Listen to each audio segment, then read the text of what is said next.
açma yaramı.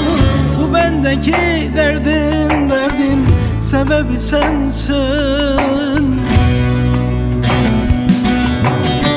Gözüme görünme zalim, açma yaramı. Bu bendeki derdin sebebi sensin, sensin.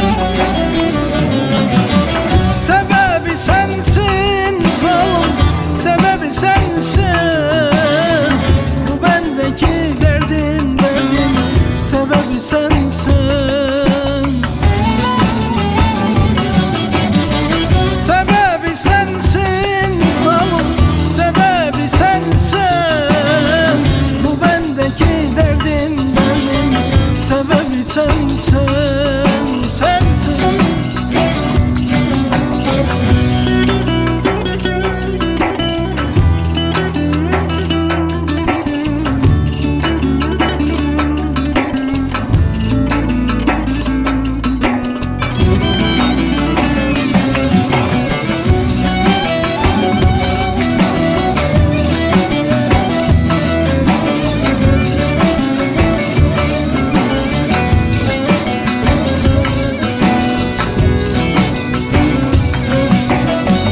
Bırakmadın bana yapmadığını, aldın gittin benden gençlik çağımı.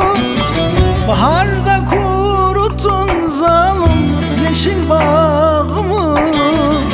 Kırılan dalların sebebi sensin, sensin. Baharda kuruttun zalim yeşil bağımı. Kırılan dalların sebebi sensin, sensin. Sebebi sensin zalim, sebebi sensin. Bu bendeki derdin sebebi sensin. Sebebi sensin zalim, sebebi sensin. Bu bendeki derdin sebebi sensin, sensin. Sebebi sensin zalim, sebebi sensin. Bu bendeki derdin sebebi sensin.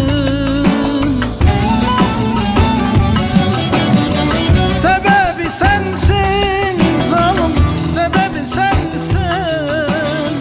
Bu bendeki derdin sebebi sensin.